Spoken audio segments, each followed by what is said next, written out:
ఒకవేళ భారత్ కి పాక్ కి యుద్ధం ఒకవేళ జరిగితే మీ వంతు కృషిగా మీరు పాల్గొంటారా? కొంటాం మేడం, పక్క 100% కొంటాం మేడం. భారతీయుడిగా పుట్టినందుకు పక్క 100% చేస్తాం.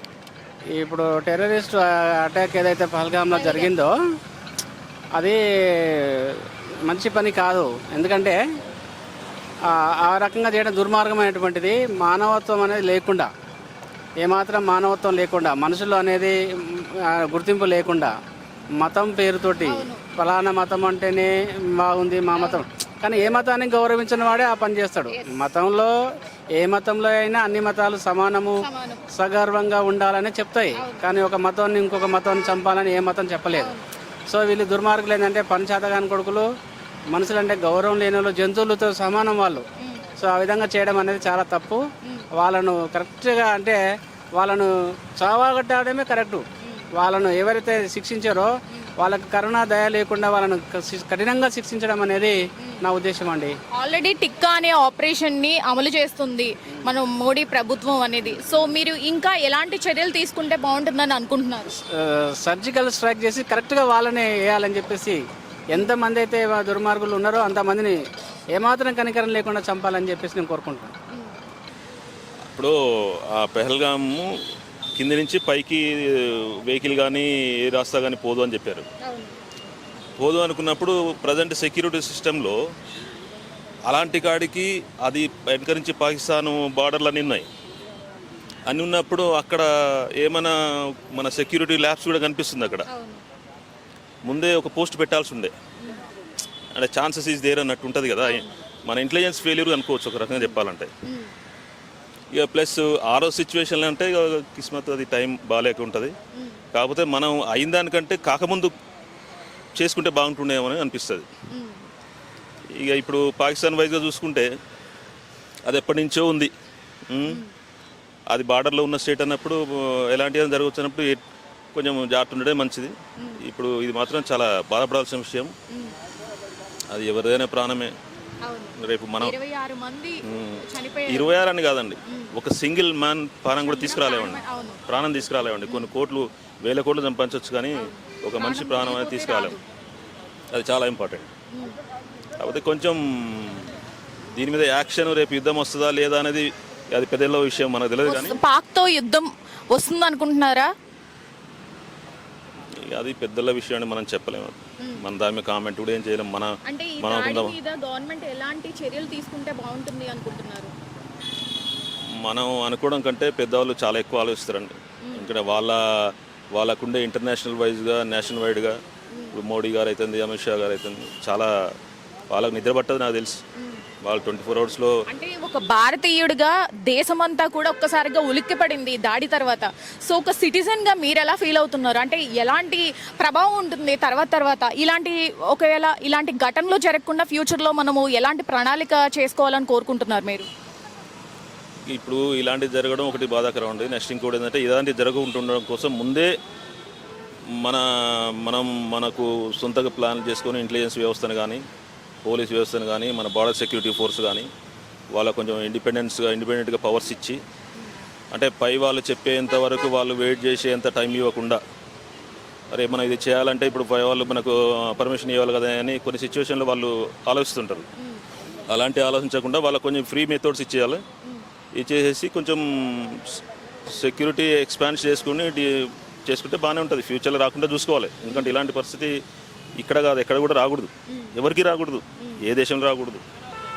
ఎందుకంటే ఇప్పుడు అక్కడ చచ్చిపోయిన వాళ్ళ పరిస్థితి ఏందండి, వాళ్ళ భార్య పిల్లల పరిస్థితి ఏంది, వాళ్ళు నమ్ముకున్న అన్నదమ్ముల పరిస్థితి ఏంది. ఇప్పుడు ఒక అమ్మాయి అయితే పెళ్లి చేసుకుని అప్పుడే పోయిందట. ఆమె లైఫ్ చూస్తుంటే కళ్ళ ముందు ఎంత, రేపు బయటికి పోయి వేరే పెళ్లి చేసుకోవాలని కూడా ఎవరు. ఒకటి రిలీజియన్ అడిగి మరి నువ్వు హిందువా ముస్లిమా అని చెప్పి కన్ఫర్మేషన్ చేసుకుని చంపేయడం అనేది, అంటే ఇలా ఎందుకు? అంటే ఇక రిలీజియన్ వైజ్గా వస్తే ఈ రోజుల ఎట్లుంది అంటే ఒక్కొక్కరికి ఒక గ్రూప్ కావాలండి. ముస్లింకి ఒక గ్రూప్ కావాలి, హిందూస్కి ఒక గ్రూప్ కావాలి, క్రిస్టియన్కి ఒక గ్రూప్ కావాలి. ఎన్ని గ్రూపులు ఉంటే అన్ని గ్రూపులు కావాలి. ఎవరికి మనుషుల ప్రాణాలకు అవసరం లేదు. వాళ్ళకు ఒక గ్రూప్ కావాలి, వీళ్ళొక గ్రూప్ కావాలి, వీళ్ళొక గ్రూప్ కావాలి. ఇక ఇప్పుడు ఇండియా వైజ్గా చూసుకుంటే ఏంటంటే ఇండియాలో ఎప్పటి నుంచో హిందూయిజం ఉంది. ఒరిజినల్గా హిందూ కంట్రీ. దాన్ని ముస్లిమ్స్ వచ్చి ఏదో రకంగా నాశనం చేసేసి మొత్తం ఇస్లాం చేయాలని చూసిర్రు, వాళ్ళ వల్ల కాలేదు. క్రిస్టియన్స్ వచ్చి ఏదో రకంగా మనం దేశాన్ని మనం క్రిస్టియనిటీగా మార్చాలని చూసిర్రు, వాళ్ళ వల్ల కాలేదు. లాస్ట్కి ఇండిపెండెన్స్ వచ్చిన తర్వాత ఏంటంటే వాళ్ళ వల్ల కాలేదని ఎటల్లటి వెళ్ళిపోయారు. కానీ వాళ్ళ కడుపులో మంట ఇంకా కంటిన్యూగా ఉంది. దానిలో భాగమే ఇదంతా. అంటే పాకిస్తాన్ వాళ్ళు మొత్తం ముస్లిమ్స్ అంతా మన ఇండియన్ని ఆక్యుపై చేసి వాళ్ళని మకాం పెడదామని అనుకుంటున్నారా మీరు? అది వాళ్ళ వల్ల కాదు, అది వాళ్ళకు కూడా తెలుసు. అది వాళ్ళ వల్ల కాదు, వాళ్ళకు తెలుసు.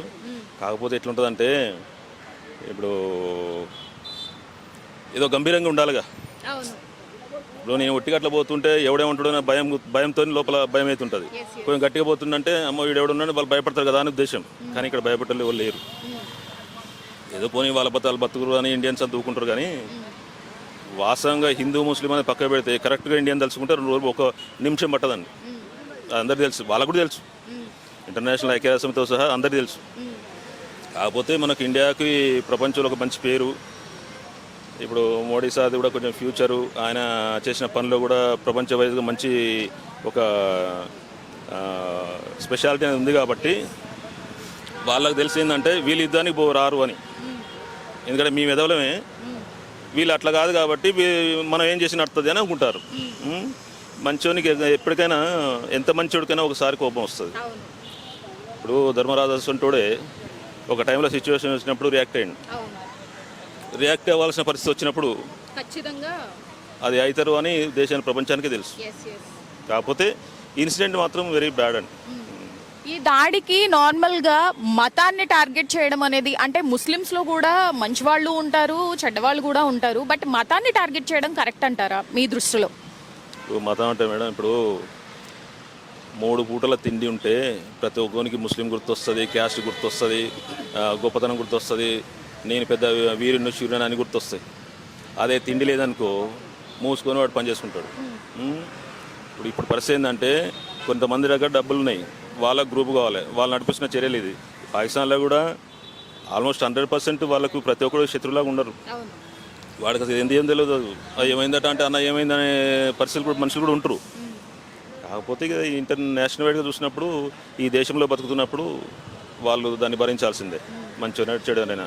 ఇప్పుడు ఇండియా వైజ్గా చూసుకుంటే మాత్రం హిందూయిజాన్ని టార్గెట్ చేయడం అనేది ముస్లింలు, క్రిస్టియన్లు, ఇంకా ఎలాంటి క్రిస్టియన్కు తాతలు, ముస్లింలకు తాతల మతాలు వచ్చినా కాదండి. సో ఫైనల్గా ఏం చెప్తారు ఒక ఇండియన్గా నేను చెప్పేది ఏంటంటే పాకిస్తాన్ కానీ పక్కన దేశాలు కానీ ఇంకా వేరే మతాల గురించి కానీ వేరే ఇప్పుడు అమెరికా లాంటి దేశాలు బ్లాక్ అండ్ వైట్స్ కానీ మనం చూసి నేర్చుకుంటాం, మనం చూసి క్లియర్గా నేర్చుకుంటాం. కాకపోతే వీళ్ళని చూసి నేర్చుకున్నాం అనే ఫీలింగ్ లోపల పెట్టుకొని లేదు మేము నేర్చుకోలేదు అంటారు. కానీ యాక్చువల్లీ మన నుంచి 100% వాళ్ళు నేర్చుకుంటారు. చరిత్ర కూడా చెప్తాను, ప్రతి ఒక్కడు వచ్చి కూడా ప్రపంచంలో కూడా ఇండియా అంటే ఇది అనేది అందరికీ తెలుసు. దానివల్ల మనకు ఎప్పటికీ మంచి పేరే ఉంటుంది తప్ప ఇలాంటి వాళ్ళు ఎంతమంది మీద పడ్డా ఇప్పుడు నిలబడ్డాం పైనుంచి ఏదో కాకి రెట్టేస్తుంది అది అనుకుంటే రెట్టేసినని. కానీ మనం అనుకుంటాం అయ్యే పాపం దాన్ని తెలియదులే ఫోన్లే అని వదిలేస్తాం. మనం టార్గెట్ చేసుకుంటే ఎంతది ఇంత అట్లా. ఇప్పుడు ఏది మన చుట్టూన్న దేశాలు కూడా ఎట్లా ఉన్నా ఇప్పుడు ప్రపంచంతో పోలిస్తే డెవలపింగ్ కంట్రీస్లో ఫ్యూచర్ రికార్డ్ ఇండియా అండి, ఫ్యూచర్ రికార్డ్ ఇండియా. ఇప్పుడు మోడీ వీళ్ళ టీం కూడా మంచి బెస్ట్ టీం, ఫ్యూచర్లో మంచి స్థాయికి పోతారు. మనం కూడా మంచి పేరు ఇంకా పేరు డెవలప్ చేస్తారు నా ఉద్దేశం అయితే బాగుంటుంది.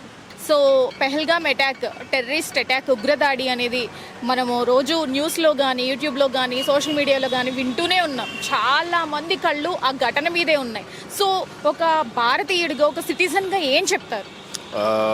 We are all very much angry regarding that thing and we all condemned it and we hope the similar incident will not happen again and I hope Modi government will take the similar necessary actions to stop this kind of activities in India.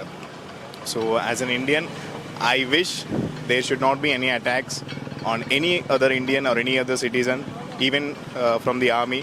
I request them to take a necessary step and action very strongly towards the Pakistan and I hope this will work. Jai Bharat, Jai Hind.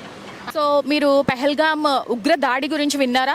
విన్నాం. So ఎలా అనిపిస్తుందండి ఆ ఘటన విన్న తర్వాత మీకు first reaction ఏంటి? Reaction అంటే ఏముంది మేడం, ఇప్పుడు మన జాగ్రత్తలో మనం ఉన్నా కూడా పాకిస్తాన్ వాళ్ళు కొంచెం రియాక్ట్ అయ్యి మన మీద ఇండియన్స్ అని చెప్పి టార్గెట్ చేసి చంపడం చాలా తప్పది. ఎందుకంటే వాళ్ళ రిలీజియన్ వాళ్ళు ఇక్కడికి వచ్చినా మనం ఫ్రీగా బతుకుతాం, వాళ్ళతో అందరం కలిసిమెలిసి మనం ఇండియాలో ఉంటున్నాం కాబట్టి మనం కూడా కలిసిమెలిసి ఉండాలి. ఇప్పుడు వాళ్ళు పాకిస్తాన్ వాళ్ళు కూడా ఇక్కడ ఉన్నారు, మనం కూడా చేయొచ్చు. అట్లా చేస్తే వాళ్ళకి మనకు పెద్ద డిఫరెన్స్ ఉండదు కదా. వాళ్ళు కూడా చూసి జాగ్రత్తలు మనం కూడా వాళ్ళని కూడా కొంచెం గ్యాదరింగ్ చేస్తుంటే ఇండియాని కూడా టార్గెట్ చేసి కూడా చాలా తప్పది. ఎందుకంటే వాళ్ళు మనం చేసి రొటీన్ అయిపోతుంది. ఇప్పుడు ఈ చంపుకోవడాలో పోతే ఇక రేపు పొద్దుగా లైఫ్లో ఏముంటుంది, ఇక అంతకుమించి ఏముండదు లైఫ్ అన్న తర్వాత. ఏదో నాలుగు అందరం కలిసిమెలిసి ఉంటే కూడా వాళ్ళు మనోళ్ళు ఇదంటే ఇప్పుడు మన దాడిలు ఆపుతుంటేనే మనకు కూడా కొంచెం దాడులు అనేది తగ్గుతుంటాయి కాబట్టి ప్రేమలు అనేవి పెరుగుతుంటాయి. ఇప్పుడు అవి కూడా మనం లేకుండా ఉంటే రేపు సొసైటీలో మనం బతకలేము కదా. అట్లా నార్మల్ గా మోడీ గారు ఈ ఘటన జరిగిన తర్వాత దాడి తర్వాత వెంటనే అంటే పాకిస్తాన్ ముస్లిమ్స్ ని 24 hours లో ఇక్కడ నుంచి వెళ్ళిపోవాలి అని చెప్పేసి అండ్ సింధు జలాల గురించి కానీ 5 నిర్ణయాలు అయితే ప్రవేశపెట్టడం జరిగింది. సో మీరు అంటే ఏం కోరుకుంటున్నారు గవర్నమెంట్ నుంచి? ఒక ఇండియన్ గా మీరేం చెప్తారు గవర్నమెంట్ కి? గవర్నమెంట్ కొంచెం చాలా స్ట్రిక్ట్ తీసుకుంటే కొంచెం జాగ్రత్త పడతారు కదా. నెక్స్ట్ టైం జరగకుండా కొంచెం స్ట్రిక్ట్గా తీసుకోవాలి. ఇప్పుడు ఏదైనా మనం స్ట్రిక్ట్గా తీసుకోతే మామూలు లైట్ అని చెప్పి వదిలేస్తే తర్వాత మన జాగ్రత్తలు ఏం తీసుకోలేము కదా. మనం అటు కూడా పోయేది ఉంటుంది. ఇప్పుడు ఉత్తరాఖండ్ ఇంకోటి తిరగనికి పోతుంటాం, ఆడ మళ్ళీ టార్గెట్ చేసి ఇది రిపీట్ అయితేనే ఉంటుంది. రిపీట్ కాకుండా ఇంకోసారి జాగ్రత్తలు తీసుకుంటే ఇంకోసారి రిపీట్ కాదు. మోడీ అంటే పోయిన ప్రాణాలను అయితే తిరిగి తీసుకురాలేము కదా. జమ్మూ కాశ్మీర్ అంటే చాలా అద్భుతమైన ప్రదేశం అది, అందులో చిన్న టౌన్ పెహల్గాం అనేది. సో విహారయాత్రకు వెళ్ళిన వాళ్ళ మీద అలా నిర్దాక్షిణంగా, అది కూడా హిందువా ముస్లిమా అని చెప్పేసి అడిగి చంపడం అనేది ఎంతవరకు కరెక్ట్ అంటారు? అది ఇప్పుడు మనం ప్లేసెస్ పోయినప్పుడు మనం హిందూ మనం ముస్లిం అని అయితే అడగలేము కదా. ఇప్పుడు రిలీజన్ నేను ఇక్కడికి వచ్చిన మీరు ముస్లిమా హిందూ అని నేను అడగలేను, అది కూడా కరెక్టే కదా. వాళ్ళు అడగకుండా చేయకుండా డైరెక్ట్ చంపితే అది మనం చెప్పలేము. అప్పుడు డైరెక్ట్ నార్మల్గా దాడి చేసారు అనుకుంటాం. వాళ్ళు ఇండియన్స్ అని టార్గెట్ చేసి చంపింది అది చాలా తప్పు. ఇప్పుడు చుట్టుపక్కల అంతమంది ఉన్నారు కదా, అంతమంది ఉన్నప్పుడు అందరిని చంపొచ్చు కదా. వాళ్ళు అందరం కాకుండా ఇండియన్స్ అని చంపారంటే దానికి ఏంది? ఆడ ఈడ ఫైట్స్ జరగాలని చెప్పి వాళ్ళు టార్గెట్ చేసారు అట్లా. అది మనం ఇంకొంచెం జాగ్రత్త ఉండి మోడీ కొంచెం స్ట్రిక్ట్గా తీసుకుంటే నెక్స్ట్ టైం జరగదు ఉండదు. ఎందుకంటే పోయేటోళ్ళు కూడా రేపు పొద్దుగాల భయపడుతుంటారు.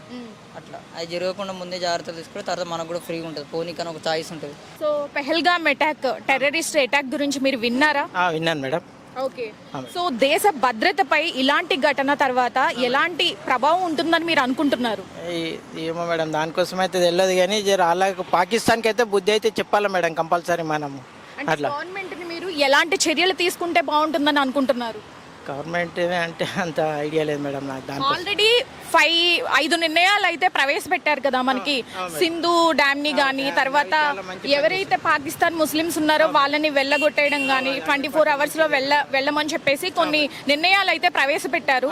అండ్ ఇప్పుడు టిక్కా అనే ఆపరేషన్ అయితే ఆపరేట్ చేస్తున్నారు మన గవర్నమెంట్ వాళ్ళు. సో ఎలా ఫీల్ అవుతున్నారు మీరు? మంచిదే ఉంది మేడం, వాళ్ళు చేసినందుకు నాకు కూడా మంచిగా అనిపిస్తుంది. ఇంకా కఠినంగానే చేయాలి, ఇంకా మంచి చేస్తేనే మంచిగా ఉంటుంది. సో విహారయాత్రకు వెళ్ళి వాళ్ళు చాలా హ్యాపీగా విహారయాత్ర చూసుకుని ఫ్యామిలీతో స్పెండ్ చేయాలి అనుకున్న వాళ్ళని నిర్దాక్షిణంగా 26 మందిని పొట్టన పెట్టుకున్న ఈ పాకిస్తాన్ వాళ్ళకి మీరు ఏం చెప్తారు? మేము చెప్పేది ఏంది మేడం, మన ఇండియాలో అంతా తడుచుకుంటే పాకిస్తాన్ ఒక చిన్న ఇది అట్లా అంతే. సో గవర్నమెంట్కి ఏం చెప్తారు ఫైనల్గా? ఫైనల్కి అయితే మంచి ఏం చెప్తారు? వాళ్ళు తీసుకున్న డిసిషన్ అయితే మంచిగానే ఉంది మేడం. వాళ్ళు తీసుకున్న దానికి మేము కూడా ఏమైనా కట్టుబడి ఉంటాం దానికి.